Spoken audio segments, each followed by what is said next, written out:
With a little bit of trivia there for LWX. Last time he played the Ashe in the LPL was in the 2020 regional finals, so been about a year since the last time he's played it competitively on this stage. Of course, played it in the Nest tournament in 2020. He's to be a little bit careful. We are going to see the bot lane of FPX roam over, try and get something here. Mako is there, and Scout's still being chased down. He does not have much of an escape, and now we can see in this bot side the damage coming out from LWX with that approach velocity. They're going to try and go in on top of this flash away from FPF quick, as he might have well given away his life. LWX now being chased down. 2 kills going over to Viper, and it's going to be a TP as well. Doinby picks up the scraps, but now Scout is here. Can they find another kill? Who? Now kind of caught between the serve. Very difficult to make this dive work though for EDG. I don't know if they want to fully commit to it because it could go horribly wrong. As I say that, we are going to see a full commitment there. As Tien now here, we're going to see the Destiny Gate come out as well. That's going to be Doinby stealing it and taking it back onto this top side. He's going to be able to take down 2 kills himself. Doinby is not done with this game, and he is not done with this series, Lyric. As we go back down towards this bot side, it's just a trade of a little bit of health bars, and that was a nice steal of an ultimate there from FPX, able to capitalize on Twisted Fate being recalled. And it feels like this is what the series is turning into, right? It's the battle of top side for FPX against the bottom side for EDG. Scout looking for a play of his own. Yep, he's going to find himself the gold card onto LWX, who has got flash but knows he's dead, and there's no real reason he should use it just there. Another kill goes over. It's 2 kills top to 2 kills bottom, and we know they're still going to look for this play. Oh, we come back into more kills. Yeah, we got to come back into one more kill going over onto Scout. It's going to be Tien taking that one up for himself. Gold card locked and loaded, and Crips cannot tank no more. There's the Lee Sin kick stolen by Doinby. Mako, however, will not land the Winter's Bite, so FBX should be able to get themselves back out. And 5-5, EDG kind of being dragged back into similar Game 1 territory where it's scrappy, it's fight after fight after fight, and that's where FBX thrive. That is where FPX love to play, right? Especially the fact 3-0-2 now on the Silas. Did opt into early Lucidity boots, so not being on his Mythic like Viper, who is already on that Immortal Shield bow, but doesn't matter what the lead he has with the pick that FPX were able to find in mid doing this Dragon, and Doinby also making his way down towards bot, but I think Viper's way too close to his turret. Untaken as Mako now with Viper trying to see that this is going to be a little bit more of an engage here. I don't know if LWX has much places to go, but level 4. Back up to the top side. It's 2v2 down the bot side, 3v3 up on the top lane. You cannot fight for this Rift Herald. There's too many Smiling Viper now even making his way up to level 7, so him stay in this lane as a 1v1 comes out. Shallow, who doesn't have ultimate, but still might be able to fight. It has red buff. Yeah, has red buff and has got the flash advantage as he goes back in. Nowhere for Flandre to go. Nice solo kill there from the sub-mid laner as FBX get themselves back into the advantage in this top side. But now, with bot lane under contention, they're looking to try and take this turret. As Tien now in a little bit of trouble. Is a bit by himself. Going to have to use the Heartbreaker over the wall. Does get gold carded on top of him straight away with the Glacial Fissure, and that's going to be Scout picking up a kill as the rest of the fight can really happen. There's the Destiny Gate. They're trying to catch out Doinby and take him out in this game. Mako, though, was behind the wolves and wasn't able. In the corner of our screen, Scout's dead.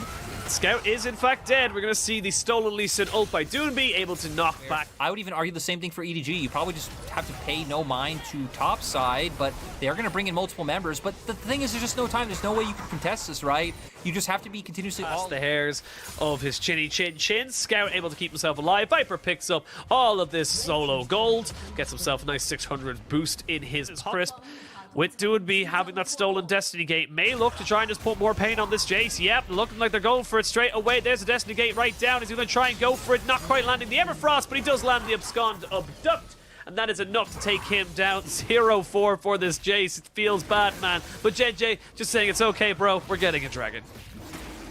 And even Scout can have pressure on the opposite side. Not going to be able to turn that into a dive mid, which would have also been kind of nice if they could have done that when the topside play was happening. But both Tien and Chris were hovering in river the whole time, never fully committed to the topside play, so no play like that able to come themselves back onto the map. That being said, though, EDG saying, look, we're not happy about us losing out on our Rift Herald. We're going to try and get yours. There's a Destiny Gate coming out for the side of EDG. The Unbreakable being popped up on side of Edward Gaming as EDG now looking to try and see if they can deny this, but there is the ult there committed to on top of the Braum. We're going to see Scout try and keep everyone alive with a single gold card, but I don't think he can. There's 2 kills for Doinby, a 3rd for the side of FPX, a 4th. Why not? They get themselves a Rift Herald and they also get themselves a team fight win. They're going to have so much more priority now as they look for multiple more objectives.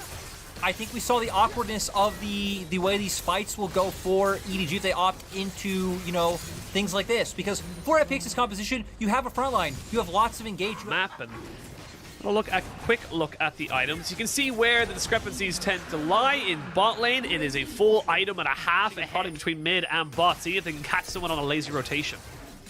Yeah, big thing for FPX is, caught out Mako. They caught out Mako, but he's a tanky boy with that unbreakable up. Doom be forced to go golden early on in this fight. As we can see Crisp going back in with the quickness, trying to see if he can keep himself alive. They go in with the Stolen Fates call to chuck him back right on top of everybody. Ash goes down, but they take away the Braum. Now Viper trying to just kite this one out. He cannot, as it's a double kill going over to Xiao Lao Hu. And that's going to be 3 kills in favor of FPX and the mid lane tier 2. That's like the best place for FPX to get kills. They're already pushing in the waves. They're already by the turret. They guarantee themselves a free objective. 17 kills to 7 for FPX at this point. This is going to be a Baron. And I really like the 2-lane setup coming out from FPX in that play. I think they realize if they commit to 3 lanes, that opens up a potential play for EDG with the Destiny. But wait, JJ gonna look for his way in, see if he can find some kind of miracle play. Oh, he's looking, he's hunting, he's trying to see if he can get it. He now knows the Baron down to 2,000 HP. Does he go in on top of this? He's going to try and look for the Q. Doesn't land it onto the Baron just yet. Now we can see actually Crisp dying straight away. Nowhere to go in, goes in. No steal available though, as FPX secure that objective and get them held the hell out of dodge. They're jumping now on top of the clone of the Wukong. That's going to be 1 kill in favor of EDG, but they lose the Baron, so FPX, mission accomplished. Did you just see how quickly that decision was made, though, right? Because they saw that JJ was there, and they realized the second we get this Baron Smite off, so many members are onto it, and it just panned out as expected. You look at the KDAs of FPX topside, JJ. They are insane as, JJ trying to find a flank, but I really don't think it matters, right? Superior lane dominance in the mid lane, and also that's just a straight-up superior team fight. And speaking of which, we might see one right now. We're going to go in, the Obscene of Dot. That's going to be a nice Everfrost from Scout. But he has no flash and nowhere else to go. So sadly for Scout, he's going to keep his Zhonya's cooldown for when he would be able to make it useful. And he's going to back himself up. But now FPX, with 40 seconds still left on this Baron, going to continue their push of taking down all these tier 2s. And they still have a lot of engage tools. Enchanted Crystal Arrow up, the Cyclone is up. Like, if EDG play too far forward, I think FPX can just find a fight and end. So they got to be careful. They are going to back off. They realize they can't look for this fight, and this should be an inhibitor for the side of FPX. Could be an inhibitor, maybe a little bit more as we do go forward. Doonby not quite able to land the Everfrost, but we are going to see the Glacial Fissure from Mako come out. Actually, I do apologize. It was actually, no, it was both. It was Mako and Doonby both using their Glacial Fissures respectively as we go jump in on top of the fight. It's a 4v5 as of right now. JJ's the first one to fall. They're trying to get this Kalista going over the wall. It will find 1 kill as Doonby is not afraid. Doonby is going forward and knows that he's got the damage and the trust of his team behind him. FPX find 2 more kills off of that fight, and they may look to try and just end the game right here, right now. They're going to go back with Doonby. He's going to TP back into the mid lane, and they're going to look to try and take in another inhibitor. And I'm just scratching my head at EDG. They must have been feeling desperate because JJ goes in. I'm wondering if he's trying to find the kick on Ashe, finds the kick for Knight versus Doonby, because that's just such a tantalizing matchup. Yeah, if we don't get it at some point in a best 5, it would be quite sad. As FPX, once again, they have supers in topside. They can just play out through this 2-lane setup again, not give windows for any type of, like, global play from the Twisted Fate to catch out one side when you do have members like Tien hovering between both. Xiaolahu now going to link up with mid to make sure that they can get this inhibitor. And I wonder if they're going to wait for bot wave to come in or just look to play with these 2 waves. Doesn't look like they can. EDG are still playing really safe. Yep, EDG planting themselves between their 2 Nexus turrets and say, we shall not be moved.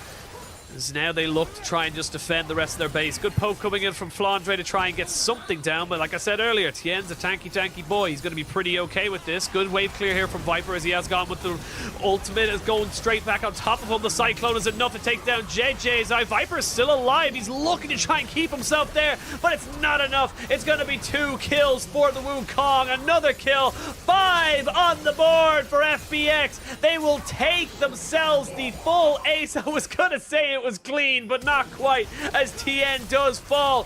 FPX will finish off the game how they started this series, with a win atop the LPL and your #1 seed for summer 2021.